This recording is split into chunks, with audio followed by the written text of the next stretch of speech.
If you attack me, I would defend myself, and defending yourself doesn't solve the problem. Men think they're total studs and always rate themselves a 10, even though they're actually just a 3. But the fact is, the very fact that I was underestimated later gave me an advantage. I can only win because if I don't apply, I've already lost. So I can only win.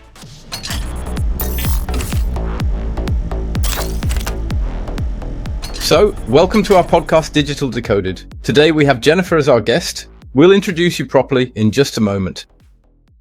Unfortunately, dear Andre can't be with us today. He's on a well-deserved summer vacation. But yes, it couldn't have come at a better time. Today, as I just mentioned, we have a distinguished female guest, Jennifer Alves, who is a highly respected colleague and a truly valued expert in sales, especially in the particular kind of sales that women, of course, so often excel at. And that's also our topic today. Women approach sales differently. That's what we've agreed on. Dear Jenny, I know that you are an absolutely amazing saleswoman, and of course you bring a wealth of experience with you. We've worked together a lot ourselves, and my suggestion would be that you briefly introduce yourself. Who are you, what do you do, and what led you into sales? Yes, first of all, thank you very much for having me as a guest today. I'm very happy about that, especially to be doing this together with you. It's a familiar environment for me. My name is Jennifer Alves. Today, I am Vice President, Head of Sales FCE DACH at NTT DATA Deutschland SE. And how did I originally get into sales? I can say that sales was, to some extent, something I inherited from home. My mom was a classic Tupperware consultant. That means I learned quite early on what it means to successfully sell good things to people, whether men or women. Back then and originally, I didn't see sales as a career path for myself. I actually started out in telemarketing, moving from marketing into sales, and I was more or less pushed into it. But you've also been in IT sales for a very, very long time now. And of course, you've done a lot of amazing things there. I had the pleasure of working with you for almost 10 years. We've known each other for almost 15 years. So in that sense, I'm especially happy that you're here today. Now, I'm also interested in your personal journey into sales. You just touched on it briefly, but when it comes to sales, many people still think of it as a classic male domain. And to be fair, even now in my own sales work, unfortunately, there still aren't that many women. I really enjoy working with women because you are so successful. But how did you actually find your way into sales? Exactly as you mentioned, maybe I didn't find my way directly. It wasn't like there were any role models around me or anyone I could look up to and say, okay, I want to be just like her.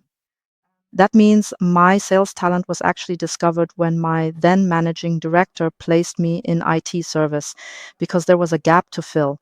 In IT service, I was the dispatcher for many IT technicians.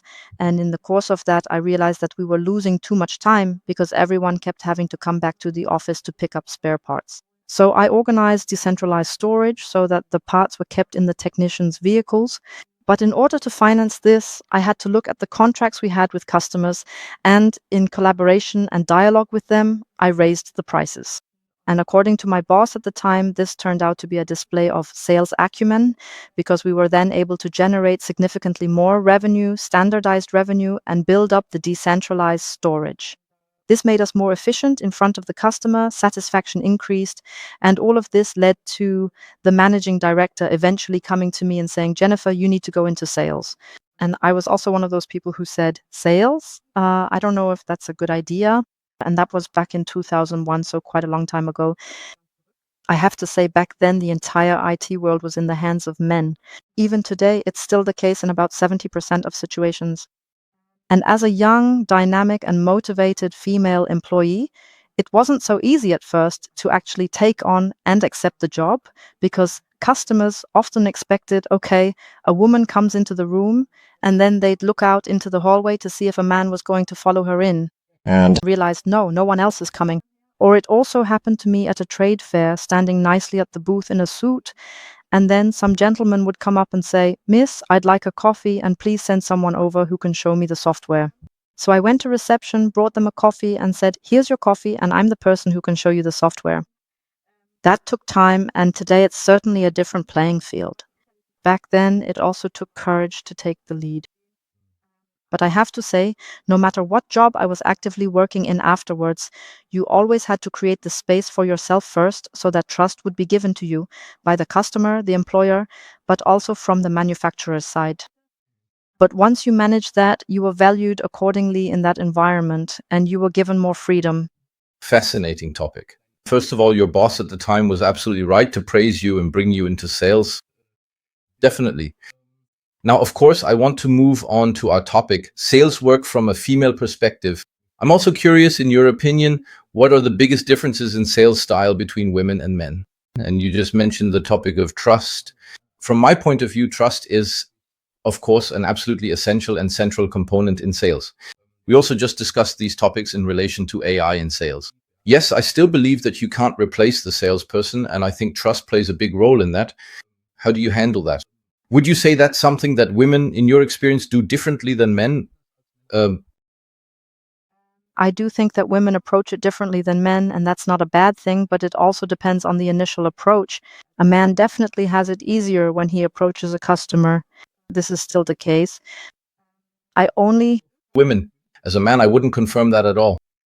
Yes, I'm happy to believe that, but you can see, and one thing must not be forgotten, that emotional intelligence, at least in my case, is pretty high, and that means that I pick up on body language, micro expressions, but also certain statements which I sense very sensitively and can respond to.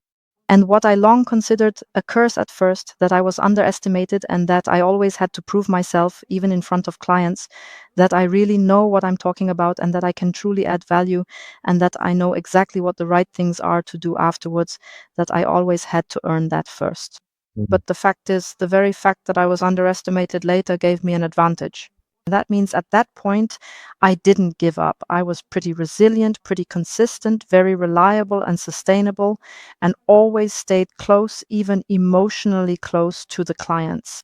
That means I've always been someone who, in my sales actions and efforts, has aimed to ensure that the customer achieves their goals in the best possible way by choosing us as their service provider, and that I've always taken the customer's problems on as my own. That means the customer always felt that when they shared something with me, it wouldn't get lost, but that I would take it seriously and treat it as if it were my own, making sure to find the right solution for it. And I think that's a subtle differentiator, this active listening and the dedicated follow up care, so that the customer always feels well taken care of. Well, I can confirm that you do exactly that. A lot of what you just described, I would also claim for myself personally. And actually, what we want to talk about is what makes sales different when done by women. So these are things, I think it's a matter of degree, and that's how I understood you, Jenny, because at the end of the day, I believe these are all qualities that every salesperson needs, including caring for the customer. But the question, of course, is how well do you do that? And is it something where you would say that's what really sets women apart in this area? That it's more intense and that perhaps the relationship aspect plays a very, very big role. And I thought that was a great saying or a great point that you made. You make the customer's problem your own. Exactly. And that is very clearly the main point that I have often had reflected back to me, that the customer says, with you, Ms. Alves, I too can truly be successful as a person because you genuinely help me solve my problems. And in many cases, I do not just focus on the technology or the topic that I might already have in my portfolio. And it was always like that with all my clients. Whenever things weren't going well elsewhere, they would automatically share those problems with me too, because they knew there was someone who actively listens and receives what they say. And when I then, sometimes to their surprise, also helped solve those problems, it became clear that you can truly be the all around partner and trusted confidant.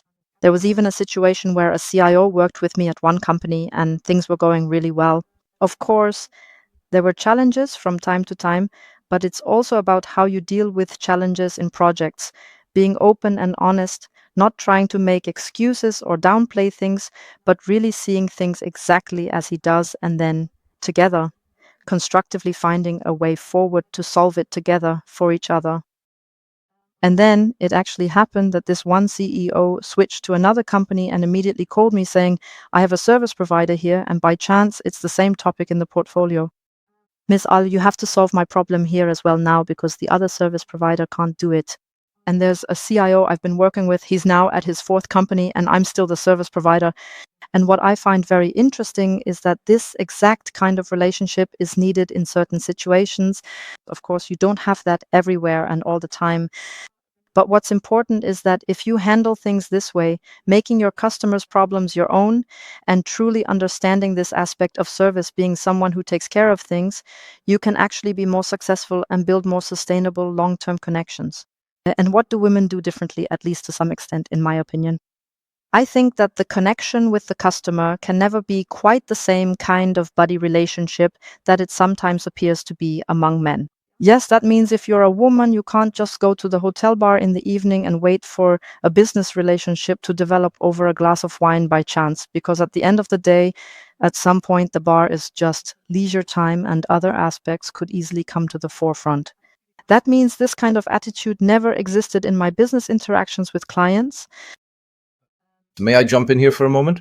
Yes.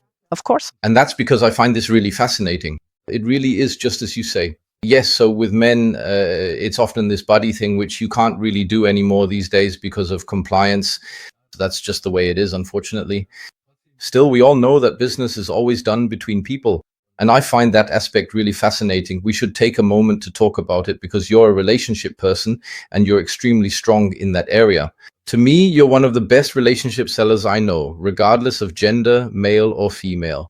So how do you manage to build the kind of relationships you've described? And how important are soft skills like empathy or active listening, which you already mentioned, in building these relationships?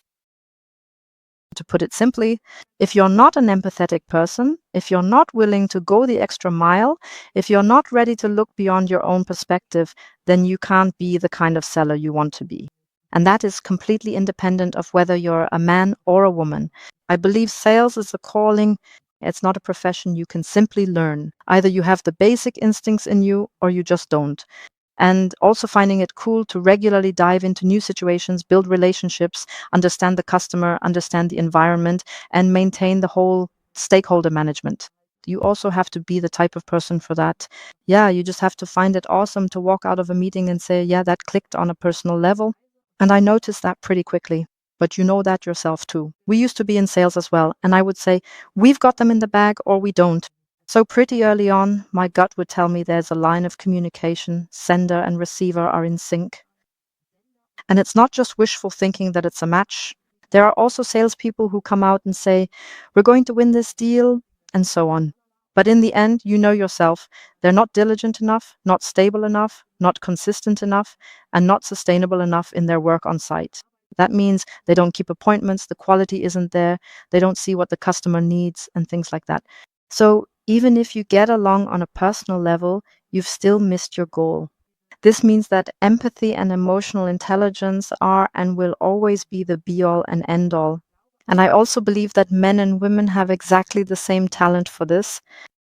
The only difference I sometimes perceive as an attitude, even though it's certainly harder for me at the beginning, is that there were famous banks where I went alone and suddenly there were 12 board members in pinstripe suits, and I was also wearing a gray pinstripe suit. So it's not like I was walking around back then in some kind of colorful little suits. God, no. You tried to adapt a bit so as not to stand out completely. And whenever I looked into the room and mirrored the people, I could very quickly tell who was a friend, who was an enemy, and who was neutral. And when I needed to bring someone else into the conversation in order to match the interaction cleanly with each individual and address everyone properly. And this kind of open and honest communication, once you've gained the trust, makes it easier for a client to allow a woman to really take care of things. And then we have this buddy type again, this buddy behavior. As a buddy, it takes quite a long time before you eventually tell him that you're not doing well, right? Instead, you always say, oh, everything's fine and great, give a pat on the back, cheer them on, and keep moving forward. As a woman, I found that at that point, in order to make the relationship more sustainable, I was given more space. In other words, it was possible to communicate openly, like, I really have a problem in another area. Or if things weren't going the way they should, people would share information with me more quickly as the caretaker because they wouldn't lose face. After all, on the other side, it's a woman, right? I can be the hero if I want to, but right now I don't have to, especially since she's always signaling that she's willing and able to help. And that was taken advantage of pretty quickly and quite often. I still remember a client we had together. I handled them first and then got to do the handover to you. And the client said, "Dear Mr. Pufahl, those are big shoes that Ms. Alves is leaving behind because she really took care of things intensively." And I think people are quicker to allow that kind of intensive care from women. I agree. I think the topic is really fascinating because I'd like to dive a bit deeper into it. Earlier, I was on another call and I mentioned there that I'd be recording a podcast with you today on this topic. And there were two women in the call who immediately asked, "Could you please send me the link? And when will the podcast be released?" And that's why I really believe this is something that strongly concerns women. Yes, in a positive way, of course. But what I would also really like from you, and here's my concrete question, is that I think sometimes we're missing practical tips from real experience for real situations. So, what were your own biggest hurdles and prejudices you faced as a woman in sales? How did you deal with them? Do you maybe have 3 or 4 tips for other women? How can you manage that? Okay, so I have to admit, back then it was a different world than it is today. Yes, that means resilience was even more necessary back then than it is today. Back then, people didn't always strike the right tone or show the right attitude. You also had to put up with comments that wouldn't even be made today. Nowadays, people tend to think much more deeply about constructive cooperation, and regardless of gender, they consider much more carefully and thoughtfully what they say and how they say it. Oye. I think that definitely makes things a bit easier today. Do you think this is really a women versus men thing? Or here's another theory of mine. Is it actually more of a softening that's happened after Corona? A softening that's happened after. I have to admit that the world was already changing before Corona. At least that's how I felt it for myself. At some point, I began to notice that within the business environment, people no longer address absolutely everything, that the language used has noticeably changed, and that boundaries are now suddenly being set, boundaries that may have existed before but were often crossed or overlooked. Would you like to give an example to make it more concrete? Yes, in the past, you would sometimes do business by letting private attitudes flow into a customer conversation. So if you knew there was a football match over the weekend, you could play the football card and briefly chat about how it went. Or you would also get into their private life knowing that he has a wife, he has a child, he has 2 children, and you knew their ages. So, to make the point, my sales job used to involve not only knowing the name of the person I was working with, but also the day of their birthday. I knew when his wedding anniversary was. I knew how old his children were, their names, whether they were boys or girls, and even about the family pet. I actually used to write down all this information because back then it was an aspect of creating a sense of closeness. Yes, to him. But do you think that's different today? Do you think so? So today you stay. Semi professional. Today you don't talk in detail about whether he's married to a man or a woman. Today you ask, so if he says, okay, I was out with my kids, then you can ask, okay, how old are your children? But actually, the conversation doesn't go that deep into private matters anymore. I can remember that when you were in a customer dialogue, the first 15 to 20 or even 30 minutes were often spent on that. Well, what does spent mean? It was used to exchange personal topics. Today, that's regulated more strictly because But just so I understand correctly, because I still talk a lot about personal things with customers, but that's how I understood you now. Less is being shared. I totally agree with you there. But if something is shared, it's still okay, right? That's how I understood you. exactly, yes. But in the past, for example, I would go to a client and the client would ask, so, Mrs. X, how was your weekend with your husband? Because it was assumed that I automatically had a husband at home, since, after all, I'm a woman. Today, that kind of question wouldn't even come up anymore. Instead, they'd just ask, how was your weekend? That probably still happens every day and often, but sometimes it's just unfortunate. Okay, Nowadays, we accept that. We are many. let's go back again so we can crystallize the essence. What hurdles and prejudices have you faced as a woman in sales, and how did you deal with them? Give us 2 or 3 more tips. So, how did I deal with it? For one thing, I don't take anything personally. That means whenever I've really never ever done this. When a customer was angry, called me up, and even yelled at me, really lost their temper. I always knew that in that moment it wasn't about me personally, but rather something with the project, something about what was sold, something just wasn't going right. But getting yelled at doesn't happen that often anymore, does it? No, it does happen. It just happens less often. Exactly. In the past, it wasn't an issue at all.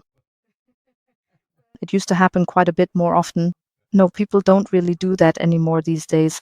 But when the other person is angry, it's rarely about you as a person. That's really important too. Separate the role you take on as a caregiver from yourself as a person so you don't go into fight mode, because that would actually be the worst possible reaction. If you attack me, I would defend myself.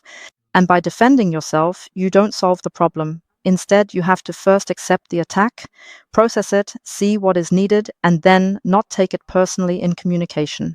Don't take it personally. But now, another question about that, because earlier you talked a lot about relationships and, let's say, emotional connections. Do you think women have a harder time not taking things personally than men? Or would you say, no, it's actually the same for both? I think it's the same for both, and I believe both can adapt and adjust to it equally well, as long as you always keep that in mind. So it didn't matter. I was also in intimate lead roles myself. There were always about 5 takeaways that I gave, regardless of whether it was a man or a woman, so that they could do this job as professionally as possible. Yes, and that's just an important attitude to have. Okay, don't mention names personally. Name another topic for yourself, not taking things personally, and maybe a second topic. What advice can you give to the ladies, but also to the gentlemen? Yes, we want to learn from you as well to pass on to those out there. The second tip I can give is, if you want something to change, then you have to do it yourself. That means if the relationship with the customer isn't the best, you as a person have to approach the customer and try to change that relationship, because nothing happens automatically, nothing is handed to you, and there are plenty of people who build relationships. So it's always important that you are a little better than you think the other person can be. And that means if you want change, you have to make the change. Others won't do it for you. That is absolutely, truly, and without a doubt true as well. I think that's very good. Well, I think it's great, Jenny, when you follow you, and of course I do, and you see everything you do on LinkedIn, everything you publish. You also do a lot of interviews, other podcasts as well. So I'm really glad that you're here today. A key focus of yours is also much more about leadership. How does the world of sales or leadership in general change when women lead teams? What is personally important to you in this role? There is one very clear statement that I share with every one of my mentees. In the context of female leadership, it's always about empowering young women so they can pursue the kind of career they want, no matter what they choose. And for me, it's always important, and this is where that statement comes in again, not to take yourself too seriously, but to try with everything you do and all the drive you bring to the table, to have fun with what you do. Because at some point you realize whether it's just sheer willpower for the sake of it or whether it truly makes you happy. You radiate something different. And for women, that's definitely a factor. They are absolutely in competition. And I've always felt that way. And I can say it's still exactly the same today as it was back then. As a woman, I always have to be a little bit better than the men. If I find myself sitting across from a woman right now, in this very moment, I also say to her, do me a favor. If you ever have the opportunity, the chance to build a meaningful and fulfilling career for yourself, and it's you, another woman, and a man all applying for the exact same position, take a moment to really look at what your chances are. Be completely honest with yourself and acknowledge that it might actually be possible that the other woman is better qualified, more experienced, or simply a better fit for the role. And then, if that's the case, support her, encourage her, and help her so she can advance her career, move forward, and achieve her professional goals. Don't let yourselves get into arguments. Don't allow a bad or negative atmosphere to develop in the workplace, and don't let the manager start to think or even get the impression that if he puts the woman in the position, there will be a problem with you as a person or with your attitude. Instead, give him the feeling or make him believe that it really doesn't matter at all, truly, not in the slightest, whether it's her or me in that role. Just show that you are completely fine with either outcome and that you are professional, supportive, and positive no matter what happens. It will work out together. Because when there are three people, specifically a man and two women, and the male boss has to make the decision about whom to promote, he will usually choose the man because he believes that by doing so, he will not have to deal with any potential conflict or disagreement between the two women. For some reason, there is still, even today, this persistent perception of the genders that when a man moves forward confidently and assertively, taking charge and showing initiative, he's seen as an alpha, a doer, and an achiever. And when a woman displays similar attitudes, behaving in a confident and assertive manner, it's often judged very differently.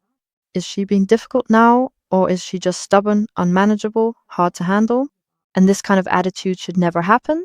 That means no matter how good I am, how motivated I am, I have to make sure to convey to others the impression that I am highly professional in what I do and say, and above all, in how I interact with others. And when I have a woman on the team, I always say, please pay attention to those around you. It shouldn't just be about your own well being, others need to feel good too. And if you see that you can help another woman advance her career, then do it. Because if she eventually makes it to the top, she will develop her own character and do exactly what all the Michaels and Thomases in this world do. She will bring up the next woman, not another Michael or Thomas. That's a strong statement. I would describe it like this. I can relate to a lot of that. But I think, for example, you just said yourself, when the boss, and you referred to a man, but I think by now there are also many women who are already bosses, and that's a good thing. Yes, there are more and more in IT, but still fewer. we're looking at things a bit more broadly. For example, we actually have a relatively high proportion of women in our company. Not enough yet, but for an IT company, I think that's pretty decent. It also depends a bit on, let's call it the region. For example, in Germany, it's certainly weaker than in other countries. I also find that a very interesting aspect. But I'd like to bring up a point from my personal experience, something I keep noticing, and I really enjoy working with women and have fortunately had many women on my team. But what I keep noticing is that women really underestimate their abilities. So I would generally say that most women rate themselves much, much lower than they actually are. And interestingly, with men, it's exactly the opposite. Men think they're total studs and always rate themselves a 10, even though they're actually only a 3. Yeah. And I actually find that pretty interesting. Well, I would correct that statement. I believe that women are very much aware of what they can and cannot do, and they focus much more on their weaknesses than on their strengths. I completely agree with you there. They are much more critical of Themselves, I think. Yeah, but that's because they just see things much more realistically sometimes. I mean, I'm one of those people too, and anyone who's read anything by me knows that back when it was still Mars Network Services, I applied for a job where I only fit about 70% of the requirements. And I just thought, okay, I'll just give it a try now. No, I can only win, because if I don't apply, I've already lost. So I can only win, and I ended up getting the job, and that was my first step towards IT. Whether that was a good step, I have no idea. If I had paid more attention in school, maybe I would have ended up in a different industry, who knows? But at the end of the day, I've been here long enough, more than 25 years, learned a lot, done a lot, seen a lot. And yes, women are more critical of themselves and often have to listen to more criticism about their gaps. So that means whether it's between women, so for instance, if the boss is a woman or if the boss is a man, I often notice that a woman is almost always reduced more to her gaps rather than her potential. And honestly, there are very few bosses like that. I know you were one of them, and I'm very grateful to you for that. We worked together for many years, and you were someone who taught me to strengthen strengths and to pay attention to them. And you are also one of those who taught me how to accept praise. For some reason, I couldn't do that before either, but it happened too rarely because I was always reduced to the gaps. You can't do this, you can't do that, you can't do that. And no one talked about what I was actually pretty good at. And to actually name that, to get to the point and to shape a personality and move forward with it, that took a while. Even though, of course, the first boss who pushed me into sales didn't just do it because he saw the talent in me, but also because naturally it solved a problem in his company. Yes, so that's an intrinsic motivation to push the girl, But at some point, he also openly and honestly said, okay, Jennifer, you're at the point now where I can't really teach you anything more. Actually, you should take the next step and move to another company. For that, I was quite grateful to Mr. Brell at the time, and so that's what I did. But there is always someone who discovers your potential, and as a person, you need the courage to actually take that step. So there is the opportunity that is given to you, but you also have to seize it. And what I notice is that men tend to seize these opportunities much more quickly and without thinking about it for too long, while women are more likely to say, well, I'll think about it again, maybe I'll sleep on it for another night. I need to reflect on it with a friend, talk it over with someone, just to see if I can see myself in that role. If we could switch that off and just say, if you're brave enough to give me the opportunity, then I'm brave enough to take it. That would lead to success much more quickly. I think that's great. From my perspective, the time has just flown by. Dear Jenny, we're almost at the end now. But I still have one last question, and I really want to ask it because I think it's important. What do you wish for the future of sales, especially with regard to diversity and equal opportunity? So, on the one hand, I hope that there will continue to be salespeople and that customers will also make it clear that while AI might help you improve your communication, especially written communication, I still want to have a person to interact with, someone who meets me at eye level with respect and meaningful exchange. Because I believe that while next best offers generated by AI can certainly provide a technological answer, true innovation also requires closeness, experience, empathy, and real interaction. And what do I wish for women? That many more women have the courage to step forward, even when they're only 70% sure. When an opportunity is offered to them, not to overthink it for too long. They can accept it at first, and if it turns out not to be the right fit, they can always decline it later. But just go ahead and accept it, listen to it, take a look, feel it out, see if it fits, and follow your own path. And what I wish for all of us, of course, is that the economy in Germany picks up again and that we can finally get back to doing a lot of sales. It's not always just about the smallest cent, but about real business opportunities coming to the forefront again, that they're back, that they exist, that you work through them, and that things aren't just crossed off the plan and then not implemented after all. So, dear world out there, be brave, no matter what, move forward, start projects, and do your best. Great closing words. Dear Jennifer, thank you so much. I found it incredibly exciting to talk with you, to get your perspectives, and especially to really address this topic. Why do women approach sales differently? I think you conveyed that really well. I hope, dear listeners, that there were some truly exciting tips from Practice for Practice and that you can apply them accordingly. All that's left for me to say is thank you so much. Check out Jennifer's professional profile. We'll also share the link with you. And of course, you can find Jennifer on LinkedIn as well. Chenshi, I wish you all a happy exchange. And otherwise, all that's left for me to say is stay human and recommend us if you enjoyed it. I think this episode, dear Jenny, is going to be a hit. Great topic. And I also hope that you'll promote us, of course. Of course, with pleasure. First of all, thank you again for having me. And anyone who feels connected to me is welcome to reach out. And afterwards, we can maybe dive even deeper into the topic. And Mario, we'll see each other anyway. Exactly. Great. Until then, stay human. Thank you so much. See you then. Bye.